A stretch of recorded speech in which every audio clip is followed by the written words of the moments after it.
New feature that enrages Mexico. Of all the wonderful things that President Donald Trump says and does, liberals are particularly triggered by his promise to build a wall on the Mexican border. Liberals hate the idea of a border wall for two reasons. First, it hurts their precious feelings. They get sad when they realize that people need to be deported in order for us to live in a nation of laws. In their minds, America is a magical place filled with candy and unicorns, where everyone is allowed to just hop in and get free stuff. Little do they know that the real world does not work this way, and that this mentality has devastated our economy. Second, and perhaps most importantly, liberals hate the wall because they know that its existence would shrink a valuable Democratic voting bloc. Millions of illegal immigrants vote for Democratic candidates. Whether it's because they are forced to by local politicians or because they truly support the liberal platform, illegals vote en masse for Democrats. Since Democrats have come to rely on illegal support to win elections, they bend over backwards to grow the illegal population. They know that any plan to restrict illegal immigration would hurt their electoral chances, and thus they oppose the wall. As a result, liberals were quick to celebrate when the administration announced that it would delay plans to build a wall. They got so carried away with excitement that they even made fun of the president and his supporters for believing that such a project could be completed in the first place. Now, however, the joke is on them. As reported by Fox News, the agency in charge of U.S. border security plans to start building prototypes for President Trump's proposed wall with Mexico later this summer. Ronald Vitiello, Customs and Border Protection's acting deputy commissioner, said Tuesday that 4 to 8 companies will get contracts for prototypes in San Diego that could be models for the roughly 2,000-mile border. Companies will have 30 days to complete the models. Watch this video about a possible wall prototype. It looks like we will get our wall, and it looks like it will be better than anyone expected. Leave it to President Trump to take a construction project and make it even better. Most people expected the wall to consist of simple concrete slabs. Trump, on the other hand, wants only the best. That is why he is open to a more innovative wall, which contains solar panels and other fascinating high-tech features. Of course, Mexico cannot be happy about this, watching their rich high-tech neighbor come up with solutions that will allow them to keep out illegals and make money back while they're at it. All while they still worry that Trump will penalize them on trade for the way they have hurt America's economy all these years. Regardless of the wall's exact nature, Americans should be ecstatic that a wall will end up being built. Our southern border has been wide open for far too long. Millions of individuals, including criminals, gang members, and terrorists, have entered the United States by simply passing over some bushes or a small wire fence. Once they arrive here, they sell drugs and commit other crimes. Even non-criminal illegal immigrants cause problems by taking jobs and receiving welfare benefits.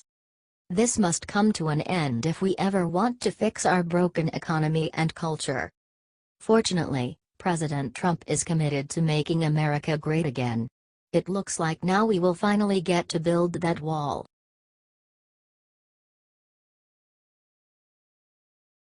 Exclusive black female executive speaks out about working for Trump family.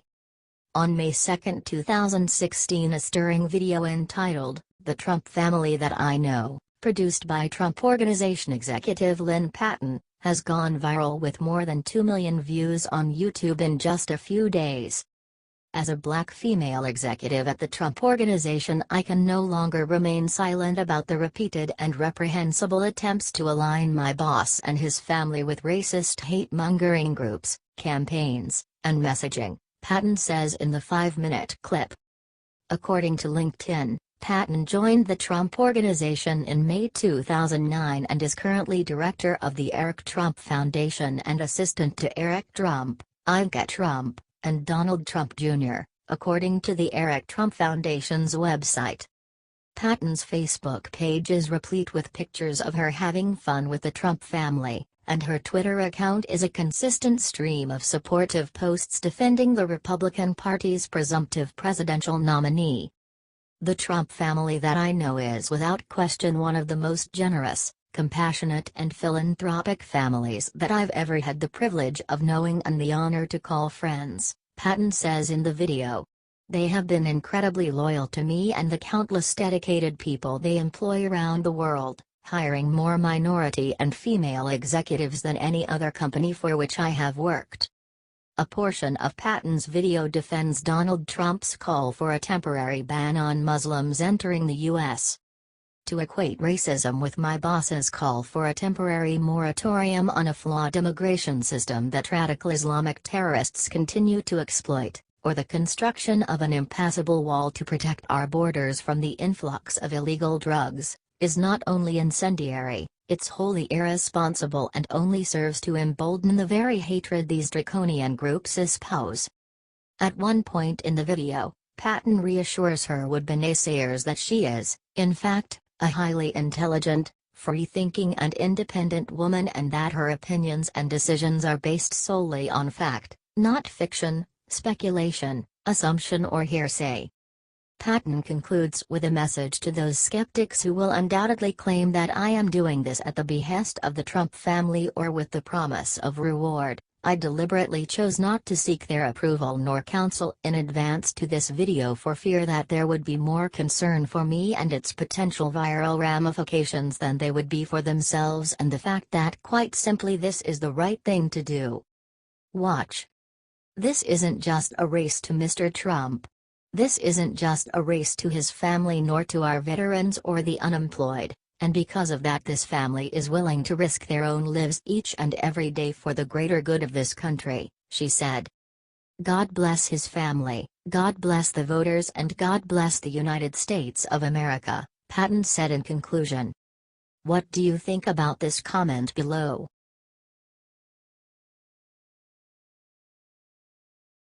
Photos. Even Prince Harry was stopped dead in his tracks by Melania's latest outfit. Prince Harry became the first member of the royal family to meet a Trump since last year's presidential election when he met First Lady Melania in Toronto ahead of the Invictus Games opening ceremony on Saturday. Mrs. Trump and Harry spent less than 30 minutes together before the royal left for another engagement, the Jaguar Land Rover Driving Challenge. Despite its brevity, the meeting appeared cordial with the pair warmly shaking hands before settling down to talk in a room at the Sheraton Hotel. The 33-year-old prince dressed in a dark blue suit while the 47-year-old First Lady wore a tailored black and white dog-tooth Dior suit and black heels. Harry initially appeared awkward when he was introduced to the Slovenian former model, smiling brightly for the cameras before letting it drop as he turned away. The pair then engaged in small talk with Mrs. Trump thanking the prince for coming before he asked her if she had been in Canada long. Harry and the U.S. First Lady then settled down to discuss the Invictus Games' success. Subsequently, Mrs. Trump moved on to meet some of the veterans taking part for Team USA in the Games while Harry moved on to a meeting with Canadian Prime Minister Justin Trudeau. Mrs. Trump is leading the U.S. delegation at the international sporting event in her first solo foreign trip and the first known meeting of a member of the royal family with a member of the Trump family since the election. It's not the Trumps' first encounter with royalty, however. In November 2005, the President and First Lady, then just a newlywed couple, met Harry's father, Prince Charles, during a reception at the Museum of Modern Art in New York City. The trip is her first solo trip as First Lady as she leads the U.S. delegation to the Games and is set to meet both the United Kingdom's Prince Harry of Wales and Canadian Prime Minister Justin Trudeau later today. The Games are an international, multi-sport event founded by Prince Harry where wounded armed service members and veterans compete in sports, including wheelchair basketball and sitting volleyball. About 100 American athletes are participating in the Games. Share on Facebook.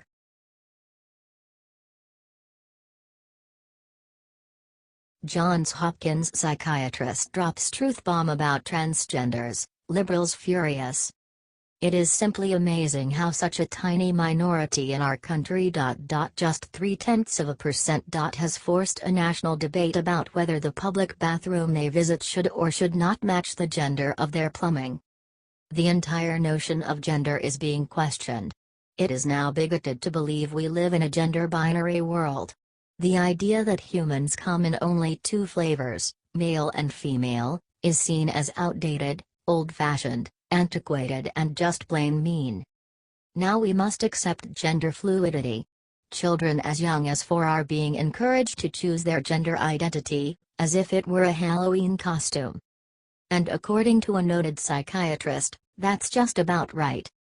As CNS News reports, Dr. Paul R. McHugh, the Distinguished Service Professor of Psychiatry at Johns Hopkins University and former psychiatrist-in-chief for Johns Hopkins Hospital, who has studied transgendered people for 40 years, said it is a scientific fact that transgendered men do not become women, nor do transgendered women become men. All such people, he explained in an article for the Witherspoon Institute, become feminized men or masculinized women, counterfeits or impersonators of the sex with which they identify. Dr. McHugh, who was psychiatrist-in-chief at Johns Hopkins Hospital for 26 years, the medical institute that had initially pioneered sex change surgery, and later ceased the practice, stressed that the cultural meme, or idea that one's sex is fluid and a matter of choice is extremely damaging, especially to young people. Now this will really whip liberals into a frenzy, but Dr. McHugh says those who wish to change their gender suffer from a psychiatric condition, not an accident of birth. Gender dysphoria, the official psychiatric term for feeling oneself to be of the opposite sex, belongs in the family of similarly disordered assumptions about the body, such as anorexia nervosa and body dysmorphic disorder, said McHugh. Its treatment should not be directed at the body as with surgery and hormones any more than one treats obesity-fearing anorexic patients with liposuction, he said. Perhaps the most tragic part of this new trend is the consequence. After the immense pain and hardship of transitioning, a high percentage of transgendered individuals eventually take their own lives. When the tumult and shouting dies, McHugh continued, it proves not easy nor wise to live in a counterfeit sexual garb. The most thorough follow-up of sex reassigned people, extending over 30 years and conducted in Sweden, where the culture is strongly supportive of the transgendered, documents their lifelong mental unrest. 10 to 15 years after surgical reassignment, the suicide rate of those who had undergone sex reassignment surgery rose to 20 times that of comparable peers, said McHugh. I will probably get hammered by our liberal readers for apparently trivializing this issue, but here I go anyway. When I was growing up in the 70s there was a TV commercial for chiffon margarine, which apparently tasted just like butter. But it's not. The very last, and very famous, line from the commercial was "It's not nice to fool Mother Nature." Apparently that is still the case.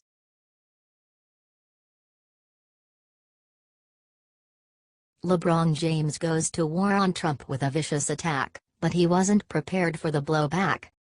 On Saturday, President Donald Trump fired off a tweet about NBA star Steph Curry that had the internet talking. Curry is one of the star players from the 2016-17 NBA champion Golden State Warriors. Prior to Trump jumping at Curry, the Warriors guard said he didn't want to follow the tradition of sports teams visiting the White House. I don't wanna go. That's the nucleus of my belief. It's not just me going to the White House. If it was, this would be a pretty short conversation, Curry said. In response, Trump tweeted. Curry quickly became a trending topic on social media. Then, Cleveland Cavaliers forward LeBron James reacted to Trump's tweet with a personal attack on the president that could cost him some fans. James tweeted. There were a lot of reactions to James's tweet. Trump hasn't commented as of yet since James's tweet.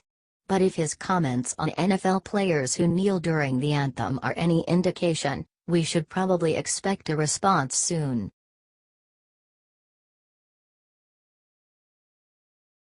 Boycott them. Popular restaurant tells veterans to remove the flag and get out. Degenerate liberals don't want anyone to be allowed to express patriotism near them. This restaurant must be run by some of their snowflakes. In Kentwood, Michigan, a Dave & Buster's told American Legion officers they had to take off their jackets because of gang affiliation. The jacket had an American flag, the prisoner of war flag, and a bald eagle on it. Via military.com, the only gang these gentlemen belonged to was the veteran gang. Victor Murdoch and Adrian Brown, who are both American Legion riders post 179, had stopped at the restaurant to get some food. Instead of a meal, they were reprimanded for their show of patriotism. A spokeswoman for the company, April Spearman, stated that the no gang symbol policy is in place to ensure that everyone is able to enjoy themselves in a fun and safe environment. The spokesperson argued that the company knows the American Legion has a positive message and mission, but they couldn't allow the individuals to wear their jackets, just to maintain consistency. It's understandable that the restaurant, which largely caters to families and children, wouldn't want any gang affiliation on the premises. But the American Legion, with American flags and bald eagles, is not a gang. If it is, we the people are officially gang members. The restaurant tried to backpedal and apologize for the frustration for the incident, but they should have apologized for their stupidity instead. I think the real reason why they wanted them to remove those jackets is because some liberal was offended and complained to the management. Simply put, the bald eagle and the American flag are now reason enough for leftists to throw a fit, overly sensitive morons. It's ridiculous, frankly, that our veterans had to deal with this. They only wanted to show their American and military pride, a pride we should all share. Telling them that they can't show that pride is like shoving their sacrifice back in their face. These men were clearly veterans and were looking for nothing more than a warm meal so they could get on their way. And they were embarrassed for being proud of their service to our country. If Dave & Buster's want to turn away our veterans, then so be it, but I will no longer be a patron of their company. Unlike they do, I have American and military pride. What do you think about this? Comment below.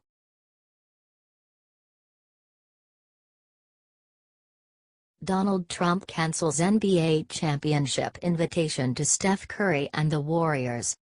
President Donald Trump abruptly canceled a White House invitation to the Golden State Warriors after star Steph Curry signaled reluctance to attend. Going to the White House is considered a great honor for a championship team, Trump said.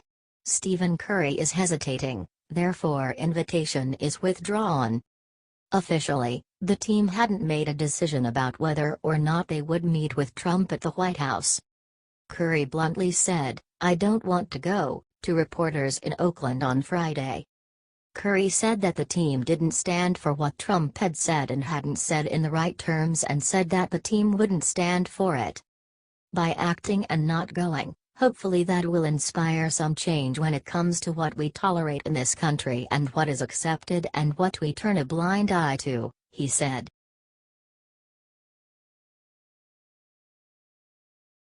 Obama spent $38,000 on military device, Trump solved the problem for $30. While campaigning in 2016, President Trump repeatedly called for modernizing our outdated and depleted military. Now, the Navy is integrating a truly modern device. Advanced submarine periscopes historically relied on clunky, hard-to-find, and expensive joysticks. Now, after considerable testing, these joysticks will be replaced with off-the-shelf Xbox controllers. When thinking of a submarine, one typically pictures it equipped with the traditional rotating tube periscope. That is, a single hanging tube for the navigator to peer out of. The periscope extends above sea level and offers one sailor a view of the surrounding area. This design, however, was replaced long ago with photonic masts capable of rotating 360 degrees. High-resolution cameras attached to the masts offer an entire control room and above-water view. Virginia-class submarines, the Navy's most advanced underwater vessels, typically come equipped with photonic mast hand grips designed by Lockheed Martin.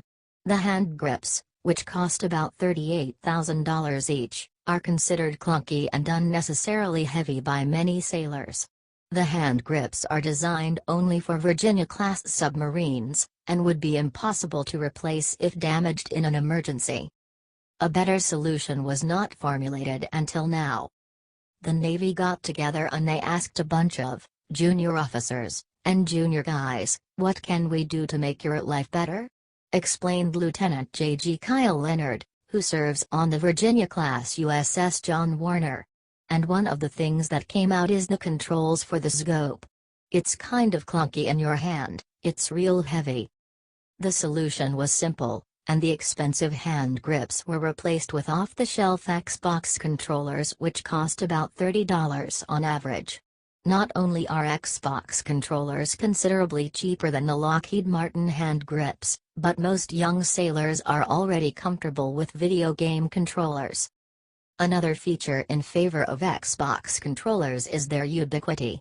The Lockheed Martin joystick is by no means cheap, and it is only designed to fit on a Virginia-class submarine, explained Senior Chief Mark Eichenlaub, the assistant navigator on the USS John Warner. "I can go to any video game store and procure an Xbox controller anywhere in the world, so it makes a very easy replacement." After testing the Xbox controller, the Navy found that sailors were able to quickly adapt to the new technology. While it would take hours of training to learn how to operate the previous hand grips, sailors can become proficient with Xbox controllers in a matter of minutes, thanks to their intuitive inputs. The Xbox controllers will be installed on all Virginia-class ships in operation. All new submarines, such as the USS Colorado currently under commission, will come equipped with Xbox controls. Eichenlaub stated that this is part of a larger push from the Navy to modernize their vessels by integrating consumer technology that younger Americans are already comfortable with, such as touchscreen computers and virtual spaces. Ideally, what they want to see in 10 years down the road is, there's basically a glass panel display with windows, and you can just pull a window of information, review that, push it off, bring in the next window, Eichenlaub explained. They want to bring in sailors with what they have at home on their personal laptop, their personal desktop, what they grew up with in a classroom. The added benefit, technology like this is, apparently, considerably less expensive.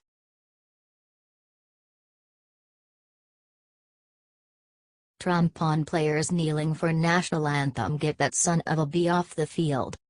President Donald Trump said NFL owners should not tolerate players disrespecting the American flag, suggesting Friday they ought to say, "Get that son of a bitch off the field right now." Trump, in Alabama campaigning for Senator Luther Strange, R., Alabama, in his primary battle with Roy Moore, said he and Strange were united in their pride for the country and respect for the flag. Wouldn't you love to see one of these NFL owners when someone disrespects our flag to say, "Get that son of a bitch off the field right now"? Out. He's fired. He's fired, Trump yelled, to huge cheers. The crowd began chanting USA. "You know, some owner's going to do that," Trump said. "He's going to say, 'That guy who disrespects our flag, he's fired.'" Trump called it a total disrespect of our heritage. NFL quarterback Colin Kaepernick began kneeling for the national anthem last year to draw attention to police brutality practices and other examples of racial injustice, and some other players have followed suit. Kaepernick, who reached the Super Bowl in the 2012 season with the San Francisco 49ers, is currently a free agent, and his supporters argue owners are staying away from signing him because of the controversy surrounding him. What do you think about this? Comment below.